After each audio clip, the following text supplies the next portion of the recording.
my name is Chef Trudy, and you're a person too, and I bet you like food, so let's go ahead and make some of that today. We're gonna start with an Ube Thai-inspired Penang curry soup, and then we're gonna have an Italian sandwich that will knock your socks off. So I'm ready to start. Let's go ahead and get cooking. All right, today we're gonna go ahead and start by prepping our potatoes. The potatoes take a little bit of time, so those are something that we always wanna have done first. Anything that's really time consuming should probably be done immediately. What I've done here today is called mise en place. It's when you get all your little things in little cuppies. That way you know exactly where everything is, the clutter is gone, and you're ready to rock and roll. I'm gonna go ahead and start today by peeling these potatoes. Now, there are little baby ube potatoes, like these are tender and will cook really quickly, which today is definitely what we need. I'm gonna do about a pound of potatoes. Sometimes you find a big purple potato, and that is awesome. If you have trouble procuring these, always check your international markets. International markets are wonderful places. Additionally, you're gonna have to go to an international market for the galangal and the lemongrass or the curry paste that you'll need for this, so might as well pick up a couple other things while you're there. Now, this soup can be made with a lot of different vegetables. There's a lot of different vegetable fibers that'll break down into this curry and make this same bisky beautifulness. If you want to use cauliflower, you could use cauliflower. You could use radish. Radish, by the way, when you cook it, resembles potato, big time. So check that out.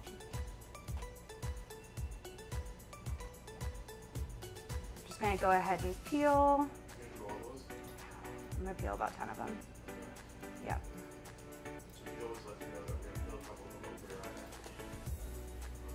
Okay. So I'm just gonna finish these potatoes up, and then we'll pop them in the oven.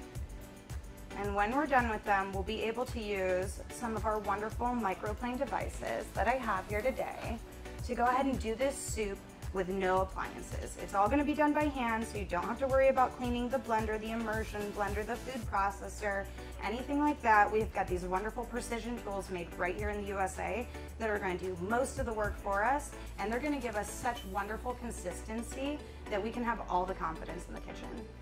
Right, I've got these potatoes all groomed up. They are pretty, and I'm just gonna put them in the oven to get them softened up so that they'll cook a lot quicker. And while I have them in the oven, usually this is a great time for you at home if you're replicating this recipe or you're doing something of this variety. Always having this in the oven while you go ahead and you do your other prep work. Remember, I said you wanna do the hard stuff first, and then you don't have to worry about it, it's out of the way. Then you can go and get all of your other stuff meased up, set up, good to go.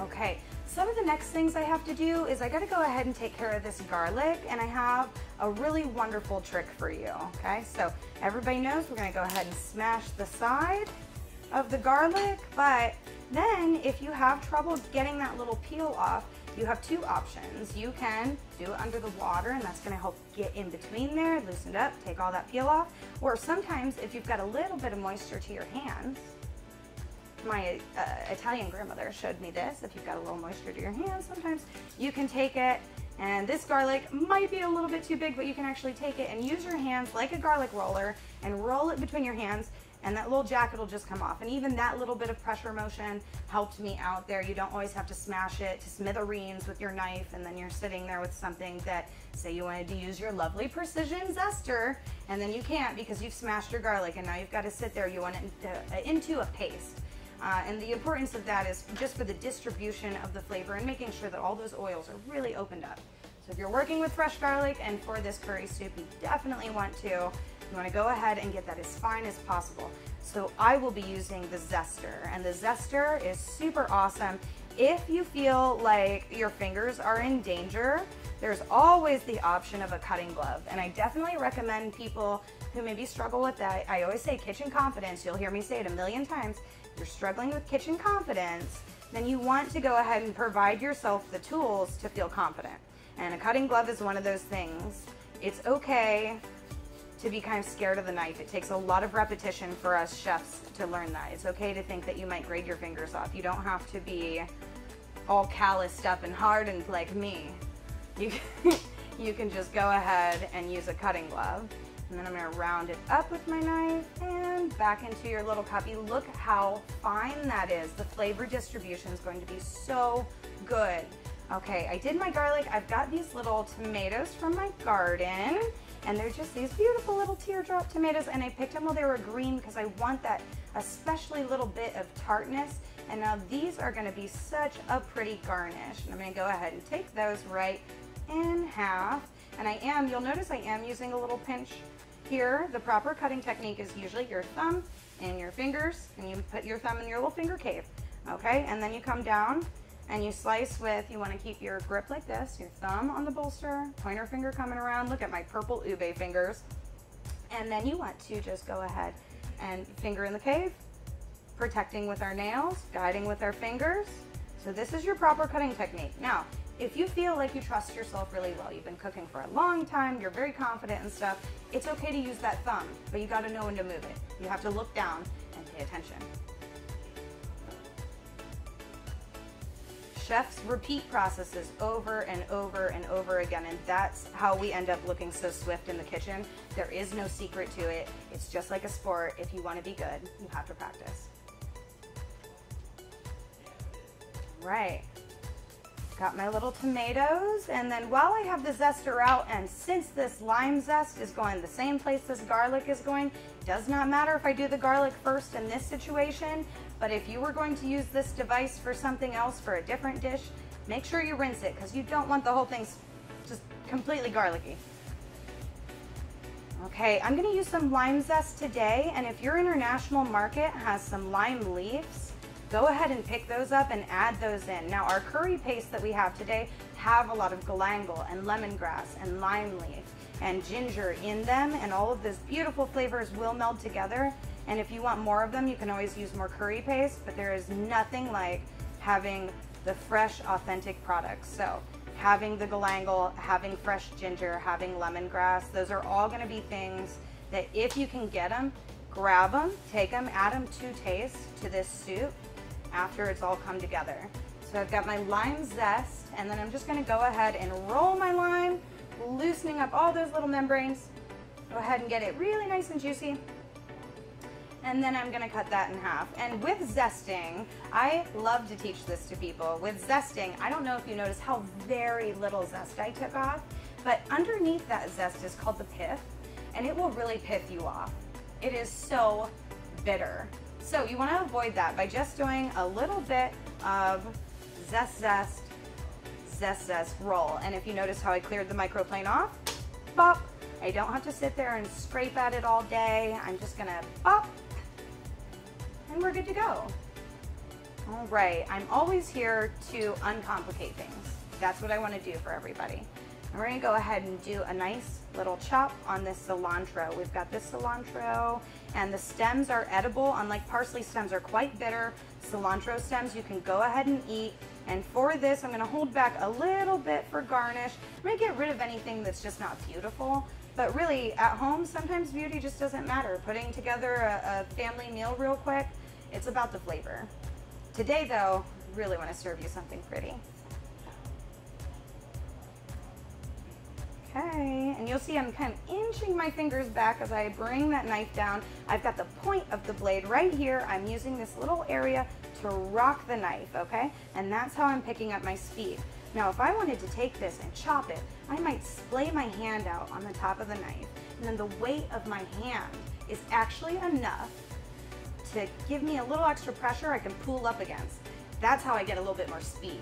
And then you'll see I just go back and forth, back and forth. I'm not worried about having it lined up perfectly. I can round it up and do it again, and do it again, and do it again. And that's how we get things very little.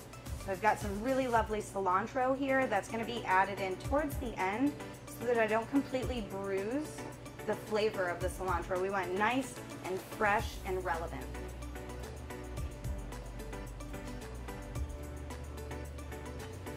Okay. I'm gonna put my garnish aside. Let's go over to tomato land with you. You live with tomatoes. And then you can see, you can even pick through last minute. Nobody's perfect. I'll pick those stems out. Never happened. Did it happen? No, it didn't.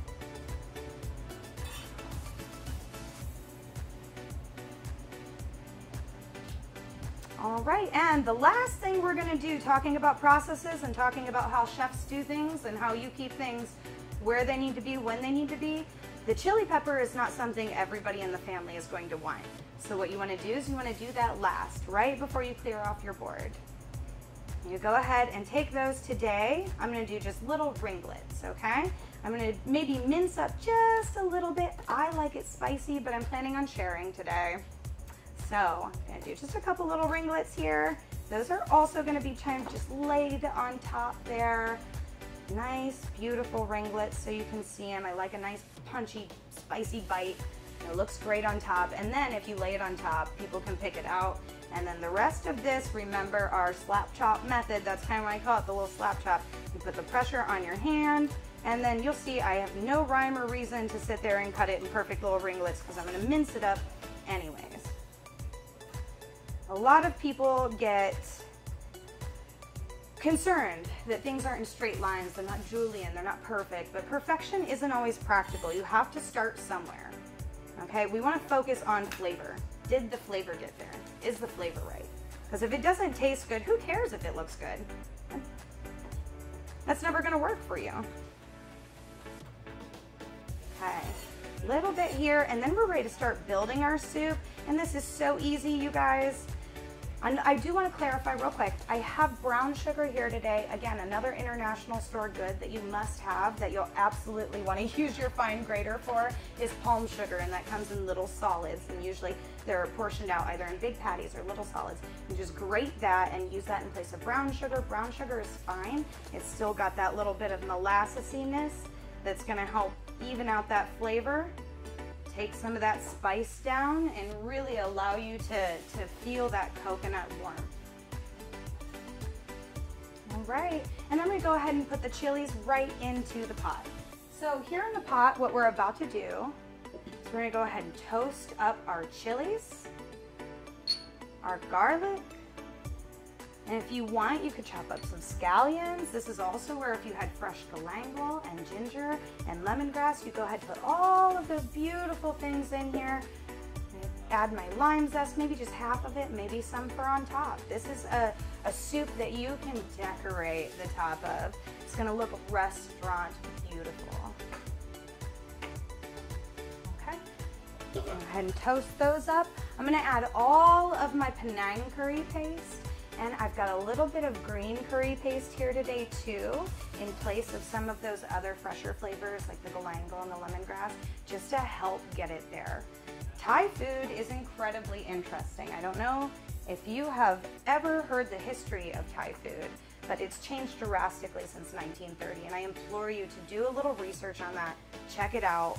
What a cool thing. And then just a little pea size of the green. Now, when I cook with my heart, I cook to taste. When I teach people how to do this, I say start really minimal and build.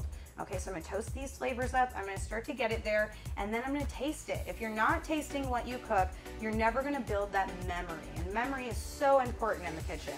I don't know if you guys have ever experienced America's test kitchen cold flip steak cooking method, but it is a cold steak to a cold pan, and this is not part of my recipe, but it will take me no time at all to tell you.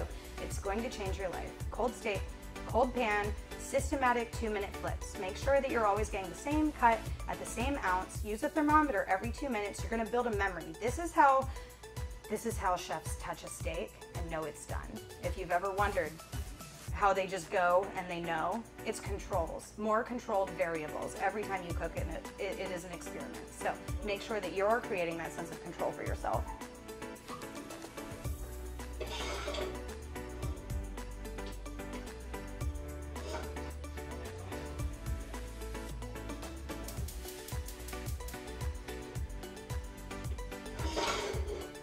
Okay.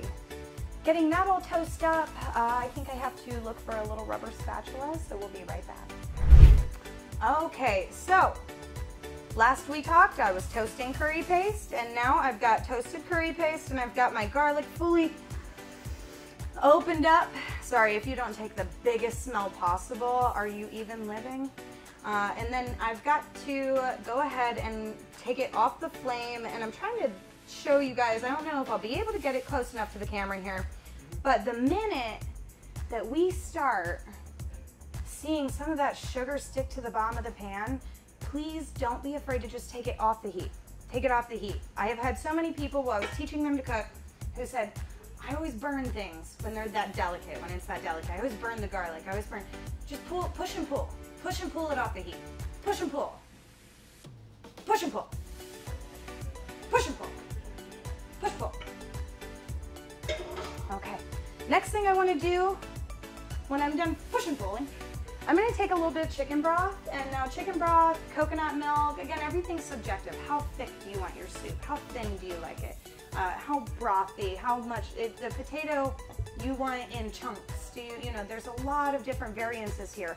All these ingredients can be reconstructed and deconstructed and put together in so many ways. There are so many possibilities. In fact, I wish that you would just go and buy them and maybe not even do my recipe, but just experiment and live and get into Thai flavors and see what it's about, because they're really beautiful, amazing Asian fusion food, culturally incredible history, really changed in the last 100 years, and it's changed cuisine in the whole world. Chefs everywhere are so inspired by Thai food. Adding that chicken broth, we're gonna get something called, and I wanna bring the pan over to you guys. Adding that chicken broth, we're gonna get something called deglazing, okay? It's gonna take all of that sugar, which was glazing the bottom, and it's gonna deglaze it. And sometimes when you're getting that Maillard reaction in your pan, you're getting something called fawn. And I always say, like, girls just wanna have fawn, because you wanna go ahead and take that off. That's where all the flavor is. That's why we're opening up those flavors and we're toasting them, because the soup itself is not special unless you have a little bit of technique-driven sort of moxie. All right, so I've got my little purple potatoes. They're softened up from the cooking process. I've got a light heat on my chicken broth, which I use to deglaze all of my toasted curry stuff. I'm just gonna blanket it with stuff. All my stuff, it's in there. You know what it is. Now I'm gonna use this little julienne slicer, and this is just gonna make this potato cook up and separate. It's gonna get soft and kind of become, potatoes are really starchy, right? So it's gonna become the bisque naturally on its own. Again, no immersion blender or anything like that needed. They're already peeled, so I'm not gonna run into any of those little pieces of skin that might be a little bit too chewy or not separate. Now, if you were having a day where you wanted to put together a lot of these items and you didn't want to sit here and do this, you can just hand cut pieces of potato and have them in the curry broth, and you can reduce it. That coconut milk will help it thicken, or you can even add a little bit of starch, just a little bit of cornstarch or potato starch if you have it, and that would be fine. I'm going to go ahead and grate all of these in here, and then once I'm done with that, you guys will be able to see this come together in no time. It's just gonna boil up. I'm gonna let these potatoes separate out a little, and it's gonna turn into this beautiful purple deliciousness. So just getting these grated up, and we're so close to being done, guys. We're gonna have a soup in no time. And these potatoes will cook up so quick. These baby ones are really delicate. The good news of working with baby potatoes, if you're hungry today, right now, you do not have to wait the hour and a half it might take for a full ube to bake, because they do get pretty big. They get pretty big. And these little guys are just gonna go so fast. These are some of my favorite potatoes to serve with brown butter and sage. Getting crispy sage, boy, I've got a trick for that too, but you'll have to wait for more to see that. Can't give it all away today. What else will I film?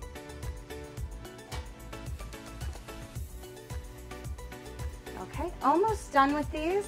I'm gonna lift this pan up to show you what we're looking like, where we're at. These little strands of potato cook so quick. This device has helped me so much, and I get to do it while I'm sitting here talking to you. I got this. So here is what we've got. This is our beginning. We're just making a tiny little, I will call this like a little 3-person soup. Just enough for my little family. My son is 3.5. And he has really started to branch out and start to develop his own sense of food analysis. And this is one of those things that he is surprisingly eating. And in a world where the only green thing my son eats outright is mint from the yard, I need to hide all of these wonderful, awesome nutrients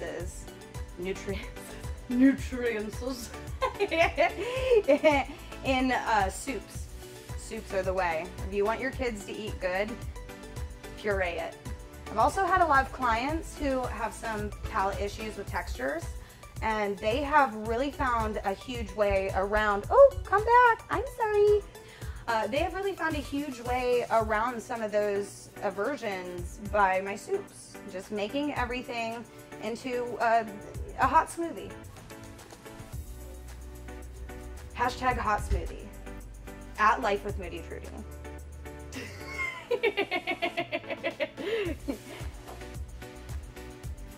You guys should see the camera guy. He's unwell.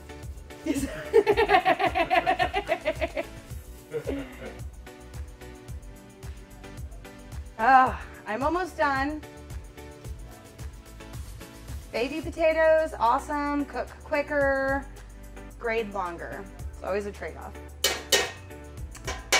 I want to note that this has a little bowl rest, and if I wanted to make this easier on myself instead of floating there the entire time, I could have, but it's no fun. Now, back with my rubber spatula, I am going to go ahead and get this soup stirred up. And I'm watching this potato already break down. And look how dark this beautiful rich purple color is right now. We've got this really, really lovely color coming along. I'm just waiting to feel it be so soft that when I start to press into it, it just breaks right down into tiny little pieces.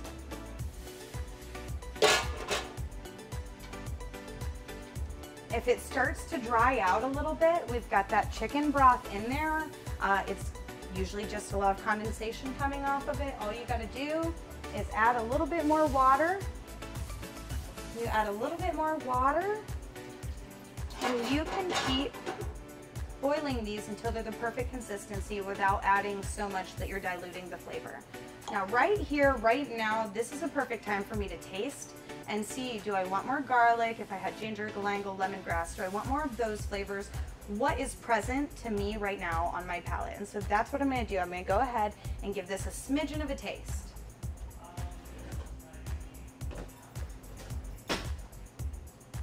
All right. Now when I taste something, I try to get a little bit of every component in there, and especially that broth. And remember, if you're tasting something at this point and you still intend on adding so much more liquid, expect it to be pungent, because you're going to dilute that. So if you say, oh my God, I tasted it at this place and it's so salty, it should be. It's very concentrated right now. And that potato is going to take a lot of that salt out of there too as it cooks. In fact, if you have a soup that is way too salty, throw a potato in there and thank me later. Okay, I think we're right on the tracks, and they're good. Such a long way of saying on a good track. Okay guys, so we're gonna go ahead, let this come together. I am gonna come back to you to show you adding the coconut milk and then plating it. And that is pretty much your whole soup.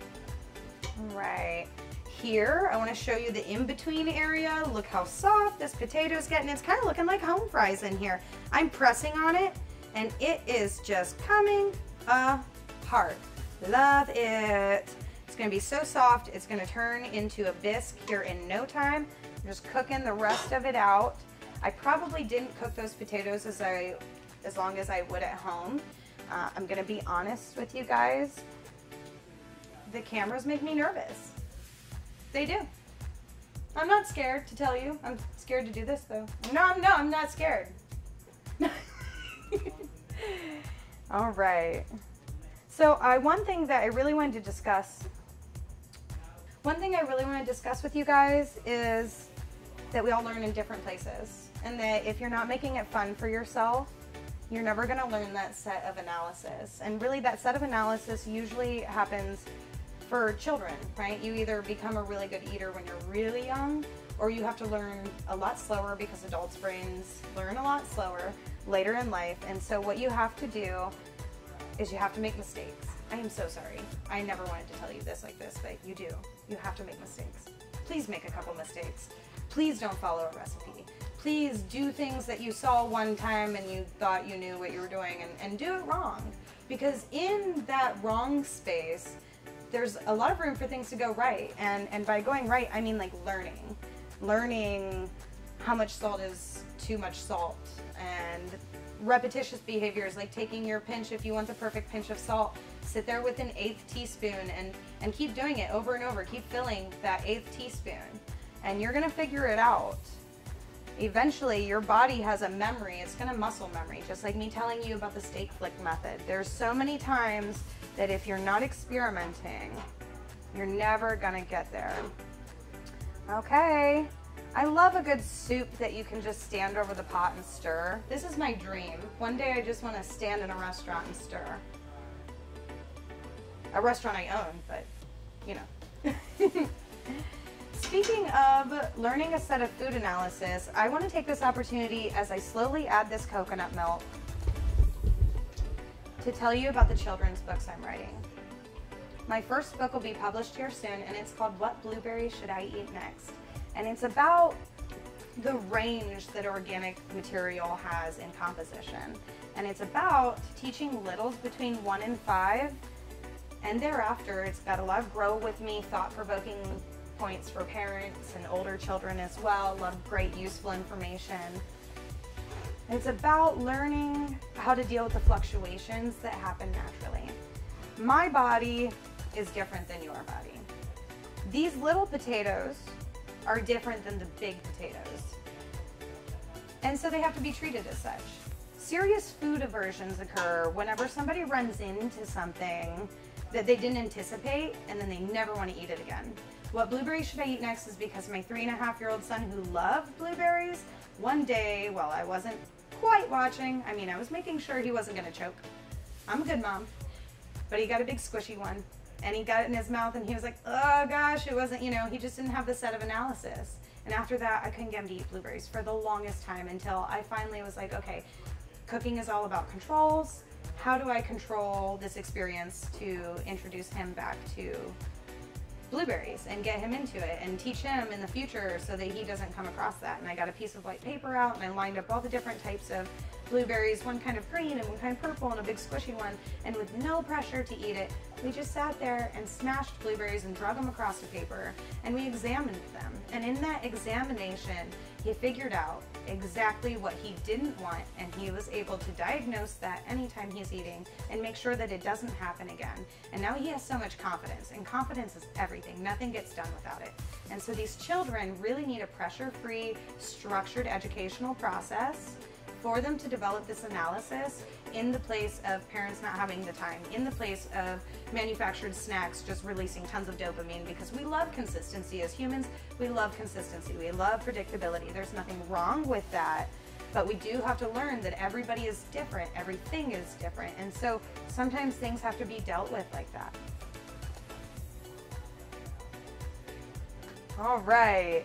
While you were gone, we had lots of laughs. Go ahead and taste the soup again. Got a nice little. It's a lovely texture. I've got a little bit of texture from the potato, a lot of thickness from the potato. I've choked on the potato. And it is beautiful. Now I'm going to go ahead and add the juice of the lime. As I tasted it, I want it to be a little more citrus forward. So some of those brighter flavors like the galangal and the ginger are just completely active in that. And I'm just going to go ahead and squeeze that. And then I'm a pulp person. I don't know about you guys, but like I like some of the pulp. And sometimes I'll even go in and take a whisk and just gut it for all the citrus. You know what? I think we're going to have to make a beverage to go with our soup and sandwich today. Can I show you guys something so cool? Okay, so you were seeing my soup and it wasn't perfect because it wasn't purple, but look what's happening with the citrus. You guys see it? That's the lemon juice and the lime juice. It's lime. That's the lime juice sitting right there on top. and it's turning it bright, bright pink. Beautiful. I'm adding more lime than I even need just to see that beautiful reaction. We might even see it again here in a little while. All right, you guys, let's go ahead and plate it up. I'm so excited.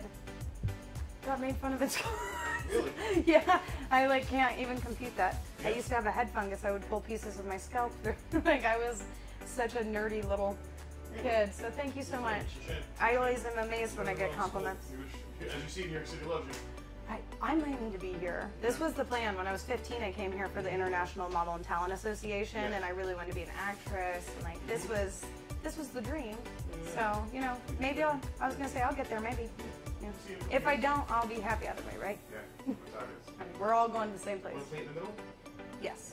If that feels good for you, then let's do that. Yeah. Just like that. Okay.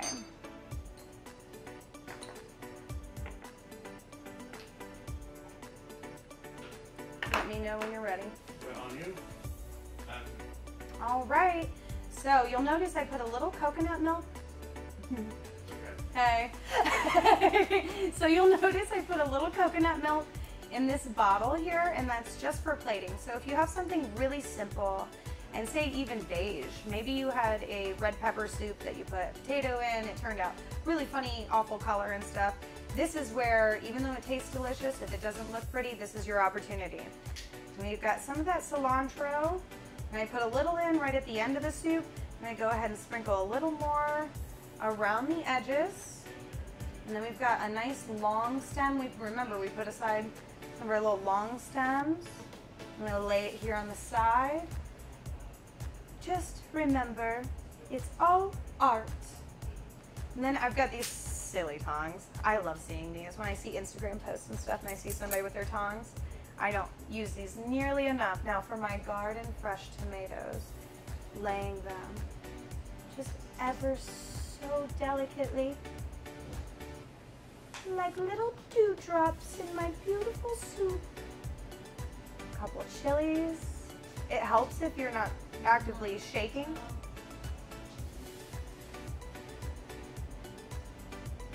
Little chilies. Remember, I like mine spicy, so 3 rings of pepper are perfect for me. Got a little bit of lime zest right there on top. And now a smidgen of your coconut, just to give it a little bit of fun color. And why not get a little bit more of that lime juice reaction right on top? Just bring a little extra pink to the top. Look how fun, look how cool. It's gonna be fantastic, flavor forward. I don't know where the camera is. And you're gonna have so much fun. This is the fun part. Simple soup made really quick, really fun moment for you and the kids to all get involved and decorate it. And now it's like a piece of art that everybody gets to eat. And I brought you a spoon. Hello, I'm back here to make a sandwich because we're going a little further west. We're going to Italy. I don't know. Listen, I'm a 4th generation Italian. I can do a crappy Italian accent if I want to. Although I feel like the actual Italian people next door at F&L who just sold me this beautiful baguette of panini bread would probably do a much better Italian accent. Now I'm gonna slice these tomatoes up. I'm gonna use this precision device, making sure I've got a nice, beautiful, thin tomato. I like tomatoes are kind of like sandwich lubricant. Okay, so I like them quite a bit, but I want them thin. I want them edge to edge, and I don't want them to take over, and I want to be able to get through the bite without it like sliding off. And so again, cutting glove here, use the protector. So what we want to do, just like earlier when I said move your thumb, and you move your thumb, you get too close to something, okay, grab the guard, use the guard. This one's got a place just for your fingers. You don't have to be scared of mandolins anymore. Use your cutting glove. Because the mandolin is a beautiful device, and when you talk about getting something picture perfect, I want you to see. That's what a precision tool does. It gives you preciseness. And that's precisely the type of thing that I'm looking for. Okay. Now, I'm gonna use my fine grater this time around. I'm gonna show you guys. The fine grater is not the zester. It's not gonna create a garlic paste. And even someday, I'll be able to get the sheath off. I believe in myself. I can do this. Now we're gonna go ahead. This one's gonna do a little bit heartier garlic. It's still gonna be pretty fine, but this is part of our cooking dressing, which is a white wine vinegar, a balsamic vinegar. You could use white or dark. Today my preference was dark. And again, just playing with those flavors, making something that you like, tasting it along the way. This is what I cook, and by the way, I saute. I'm gonna marry my banana peppers and my onions and all of my meats, my red pepper flakes. I'm gonna marry it together in a pan and pour it back onto this beautiful grilled sandwich. Okay, adding this in there, and that vinegar is gonna help all of that disperse. I'm gonna go back to my mandolin because I'm lazy and I don't wanna slice this onion forever by hand. I'm gonna take a couple slices here and just go ahead. Look, I'm getting close. What am I gonna do? If you get scared, what do? You make yourself safe in this little grip and just take a little bit more. And I think that's all that we need here today. Oh God, cut that part out. Okay. Now I've got my onions ready for saute. I'm gonna pick out some of my banana peppers. These are going into the pan together. I'm gonna go ahead. What I loved, I had a food truck from 2017 to 21. What I loved about my food truck was just being able to make a sandwich anytime I was hungry. Got fresh oregano. I brought to New York from my garden. TSA was like, what is this? And I was like, it's oregano. And they're like, we've heard that one before. It really is oregano though. Okay, I've got this little bit of rosemary. Rosemary is something that can be really overpowering, so I want to make sure that you use just a little bit of it. And go ahead and give it a rough chop. If you don't like that leafy matter in your teeth, or you want it really fine, chop it really fine. Rosemary needles sometimes have to be kind of chopped into a dust. So that's something I want you to consider. How fine do you want things? Again, this comes with you kind of experimenting and seeing what's right for you. And now let's see here. Just gonna use a handy dandy little dinner spoon. Make sure that my oil and my vinegar is mixed up. Now I'm not emulsifying this. If I wanted to emulsify it, I'd have to add an emulsifying agent. Like an egg yolk or something like that, and then I'd slowly trickle that oil in. I am going to go ahead and put my onions, my banana peppers, my herbaceous elements that are going to make it aromatic. And this cooks up in literally 2 seconds. What I'm gonna do is add my pepperoni and salami. Now I like pepperoni and salami in equal portions, and on my food truck, I always say if you want to taste the salami, then you better ease up on the pepperoni, because pepperoni is a girl who will take over the whole place pretty quickly. And then there's one more thing I really want to do, and that is toast my bread. I love to toast my bread. You got a grill pan, you can get some nice grill marks. It's definitely part of my signature style. Just going and taking your bread. I love a nice soft French bread for this. The panini bread is really great. Baguette is okay. Baguettes do tend to be a little bit tough. Anytime I get a sandwich on a baguette, I feel like I'm kind of doing like one of those like things. Not my favorite. Now, if you want, you can do a little heavy mayo on the top of this bun. I love a heavy mayo, but today, since I'm eating this, I do want to cut a little calories out. It's swimsuit season, girl. Lord knows I don't need it, because I don't know if you noticed, but I like food.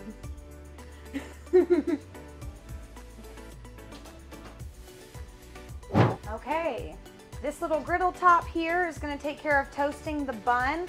Now, I don't put anything down on the griddle. I don't butter the top of the bun or anything like that. This is just to make sure that that cheese gets a heads up on melting and that I have nice crunchy outsides and nice soft insides. Just like my personality. Crunchy and soft. Okay, I'm gonna ladle over some of my oil and vinegar mixture. That's gonna help the marriage. Now, a marriage in food is just like in real life. The longer it goes on, the either better or worse it gets. Some of you just nodded your head. I didn't see it, but I know some of you just went, like I saw it. I didn't see it, but I saw it.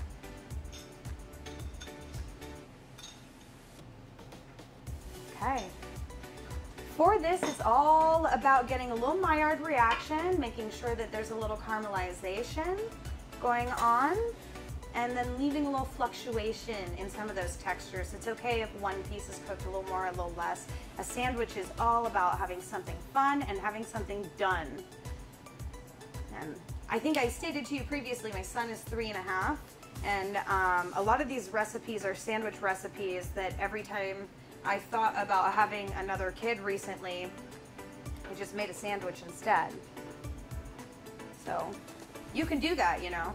All right, we're gonna finish this up right now. It's just on the pan, and then in 2 seconds, I'll show you what the finished grilled product looks like. We'll put it on the bun, and you're ready to eat. That was easy. All right, here is the sandwich. By the way, I want you to know that I sacrificed the mayo, and yet I added an extra slice of cheese, so much for calorie cutting.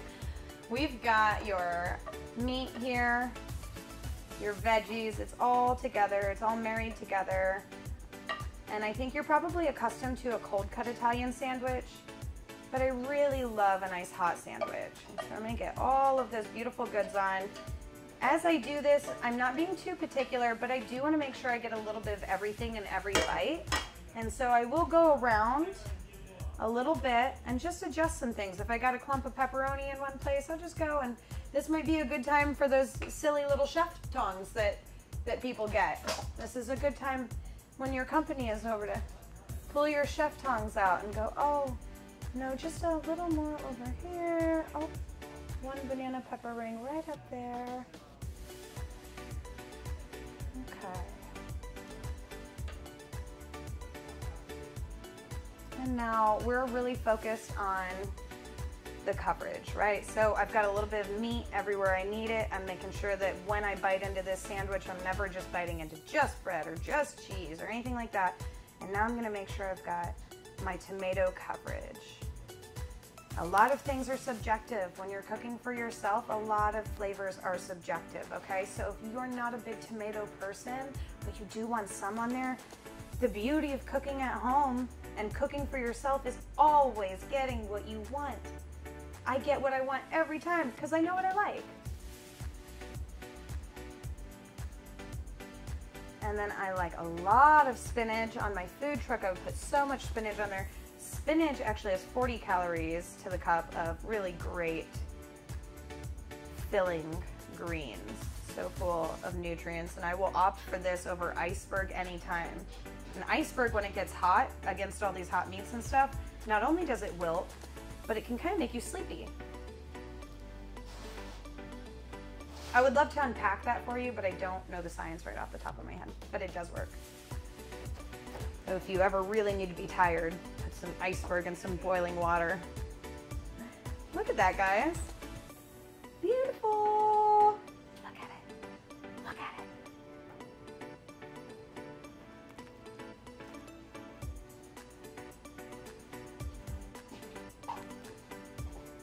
I'm sorry, I'll be right back. Thank you so much for joining me today for the ube soup and for an Italian sandwich and for some of the best tools made in USA. I hope that you'll follow me at Life with Moody Trudy, and please stay tuned for the children's books that I'm writing. I really want to change structured education in this food department. I gotta start over. Thank you so much for joining me today for the ube soup, for the Italian sandwich, for having so much fun using these wonderful precision tools by Microplane made right here in USA. And please stay tuned and follow Life with Moody Trudy to see about what blueberry I should eat next. And have an afternoon beverage from Pretentious if you ever come to Columbus, Ohio. Thank you.